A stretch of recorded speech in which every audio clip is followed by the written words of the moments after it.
News Tonight this Monday, looking for a way to keep the country out of recession. Should the government borrow money and spend more? Are there more taxes to be cut? The government sponsors a report on the sexual exploitation of children. Is it really as bad as the report says? We'll take a closer look. What do Ted Turner, Scottie Pippen, and David Rockefeller have in common? Yes, they're all rich. So why are they being subsidized?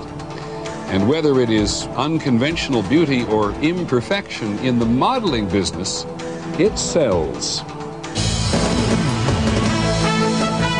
From ABC News World Headquarters in New York, this is World News Tonight with Peter Jennings. Good evening, everyone. We're going to begin tonight with the red-hot battle about keeping the country out of recession. The country has not yet had 2 quarters with negative growth, which defines a recession, that shrinking economy, but the anxiety is national. And the debate about how to stay out of recession is now #1 on the political agenda. Today's a good example.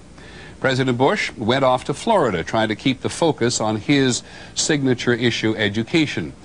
But the economy followed him everywhere. ABC's John Cochran has been with him all day.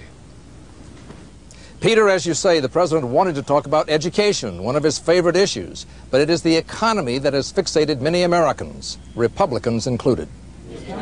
After dodging questions in Washington about the need for more tax cuts to boost the economy, the president was asked again in Florida, where he told school kids to wave at the reporter. Everybody say, "Hello, John." Hello, John. Meeting with educators, Mr. Bush talked about the education bill he wants. And it's now time for people to act in the nation's capital and get the bill to my desk so that people at the local level can start to plan. Mr. Bush stayed on message, but it was his message, not the one many in his party are most concerned with. It's not just consumer confidence in the economy that has taken a hit. Bad news on top of bad news has shaken Republican confidence in winning next year's elections. Last week at this private Washington club, prominent Republicans told Mr. Bush's political advisor, Karl Rove, that the president needs to show more leadership on the economy. Party leaders were disappointed that when he did speak about higher unemployment figures, he did little more than express concern. Democrats, meanwhile, continue today to keep up the drumbeat. It is the president. He got us into this mess. He needs to give us a blueprint for trying to get out of this mess. Mr. Bush's fellow Republicans hope he will soon agree to back more tax cuts, a cut in the capital gains tax on investments, and in the payroll tax all workers pay. But Peter, Bush aides say the president worries that more tax cuts will eat up the Social Security surplus he has promised to protect. One Bush advisor said, look, the president is going to keep an open mind, but if the next round of economic figures are bad, the president will probably have to go with deeper tax cuts. Thank you, John. John Cochran, who went with the president today. Engineering an economic revival, we probably need not tell you, is very much an art. So what are the options for President Bush and, for that matter, the Congress? Our business editor, Betsy Stark, is with us. Options on the table.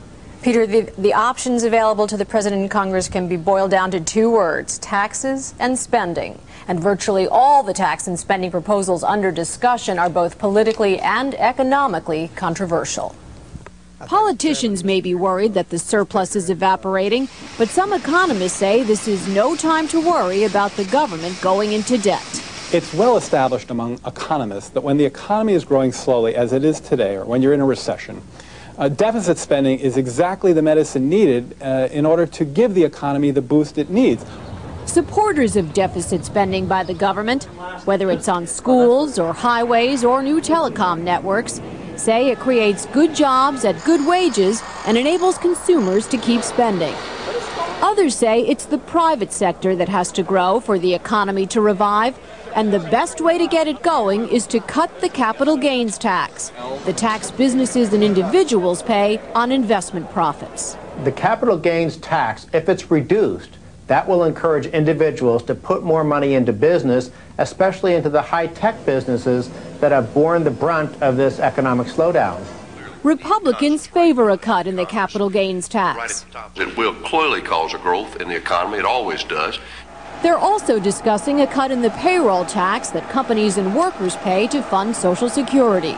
But even supporters of this idea say it's political hemlock. If you reduce the Social Security payroll tax, you have less money flowing into the Social Security system. And we all know that politicians have made the Social Security Trust Fund sort of a nirvana, that we can't touch that trust fund. Aside from the contentiousness of these ideas, another problem is timing. The economy needs help now, and the political process is often too slow to deliver relief in a timely way. Some say the only real game in town is the Federal Reserve, which has the option to keep lowering interest rates and is expected to do that next month. One more time. Many thanks, Betsy Stark. And a word from the public on the subject. An ABC News Washington Post poll finds that most Americans favor reducing the size of President Bush's tax cut as a way to deal with the shrinking federal surplus. 57% of Americans favor cutting the tax cut, and 52% of Americans hold Mr. Bush more responsible than Democrats in the Congress for the smaller surplus. In the national briefing tonight, first, a related item. The Secretary of Defense, Donald Rumsfeld, has declared war on bureaucracy. That's been done before, of course. Mr. Rumsfeld wants to do something about the billions of dollars he says are wasted on everything from keeping unneeded military bases open to tasks such as garbage collection in the military, which he believed could be sent to private contractors. In Sacramento today, the city's second major manhunt in 3 weeks has ended. A young man killed himself after being cornered by police. He was wanted in connection with 5 murders, and he had videotaped himself ranting at the world, which was a clue. And the Census Bureau says men are finally closing the population gap with women, if only slightly. There were 96 men for every 100 women last year. 20 years ago, there were 94.5 men for every 100 women. More men are actually immigrating to the United States, and fewer men are dying early. The overseas briefing tonight begins with word of a possible assassination in Afghanistan. General Ahmed Masud commanded the last real military opposition to the Taliban regime. U.S. officials say Masud has been killed by a suicide bomber disguised as a television cameraman. ABC's John McWethy reports from the Pentagon. This is a loss for the U.S. General Masud helped the U.S. gather intelligence on the Taliban and also on the accused terrorist Osama bin Laden, who they believe to be in Afghanistan. The organization Save the Children reports newborn deaths have fallen 14% in the past decade, thanks in part to improved vaccination programs. 4 million babies still die every year, mainly in the poorer countries before they're a month old. Japan got hit by Typhoon Danos today. A foot of rain fell in some parts of the country, triggering mudslides that buried homes and highways, and 2 people died. And in London, a word from the Queen Mother. She says that reports of her demise are premature and amusing. The mother of Queen Elizabeth II is 101.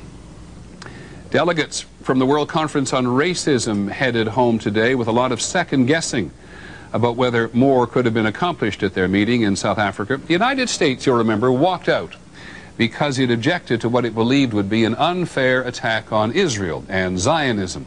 Secretary of State Powell didn't even attend. ABC's Jackie Judd reports tonight on what many people believe was a lost opportunity for the U.S. The conference delegates worked overtime and finally cobbled together a closing document. A document that describes slavery as a crime against humanity and colonialism as unjust, and acknowledges the role of Western nations in both. The determination of the delegates to succeed for the sake of humanity, for the sake of the millions who are facing racism every day, is what made this conference a success. Many delegates and many critics of the Bush administration felt it would have been more of a success if the U.S. delegation had remained in Durban. The fact that we left, I think, had the unfortunate impact of leaving the impression that the issues of racism and slavery and the history thereof were somehow of lesser importance to the United States. A former UN ambassador and civil rights leader says the U.S., more than any other country, had the moral authority to teach the delegates a few lessons about overcoming racism. Nobody has struggled with the human condition any more or any better than the United States of America. The administration maintains it made the right decision when it walked out because the real issues of racism were overwhelmed by the debate over Zionism. The sad thing is that this conference was hijacked and that it didn't deal with the agenda that it should have. In the end, the document did not equate racism and Zionism. In fact, it expressed alarm about an increase in anti-Semitism. So the U.S. got some of what it wanted, but in the process wound up disappointing, even offending many other nations. Jackie Judd, ABC News, Washington. When we come back this evening, a new report alleges widespread sexual exploitation of American children. We'll take a closer look. Basketball stars, bankers, and billionaires who get government farm aid will be on the money trail tonight. And the very successful models who are not, shall we say, the fairest of them all.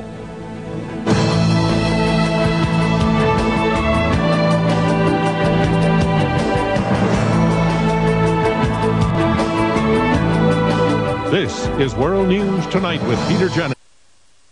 There is one item in the medical file tonight of interest to many people. 12 of the country's leading medical journals have issued a warning about the influence that drug companies have on clinical research. They sponsor many medical studies, which are often then used to promote a company's product.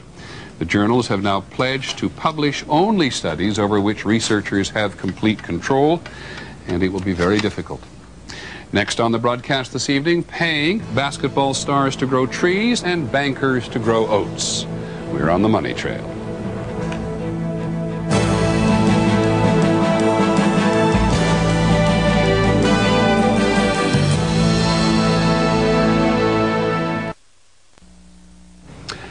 On Capitol Hill this week, the Congress takes up the question of government subsidies to farmers.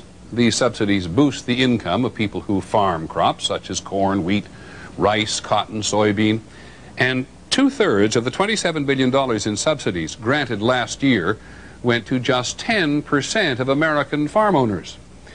ABC's John Martin is on the money trail and finds some very familiar names. There's a long list of people who received subsidies over the last 5 years. Scottie Pippen, who earns $15 million a year from the Portland Trail Blazers, received $131,000 for growing hardwood trees in his native Arkansas. Media mogul Ted Turner, who has given billions to the United Nations and other causes, received $217,000 to grow corn, oats, sorghum, and wheat on his property. Beautiful potato. J.R. Simplot, whose company earned billions supplying potatoes to a fast food chain, received $750,000 in subsidies for his crops. Banker David Rockefeller received $359,000 for growing his crops. And money even goes to subsidize farms owned by members of Congress. In Arkansas, Representative Marion Barry's family received $405,000 over 5 years for corn, oats, rice, sorghum, and wheat. Why is a member of Congress who votes on subsidies getting subsidies? I don't vote to give myself a subsidy. What I do is do the best I can to be sure that the American people have a safe, reliable food supply. Without help, farmers argue, they will fail because of low prices paid at the supermarket by the American consumer. Welfare subsidy? That's not what farmers want to hear. They don't like the current system, but they don't like being told they're getting money they don't need. Critics argue that taxpayer money should not go to subsidize well-off farmers who can produce more than enough food for the country on their own. A research group that obtained the federal subsidy figures predicts that the $168 billion farm bill before Congress will waste money.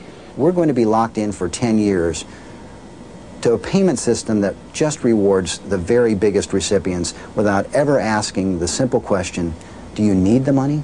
Right now, subsidies go to almost anyone who farms. Reformers say it is time for a change.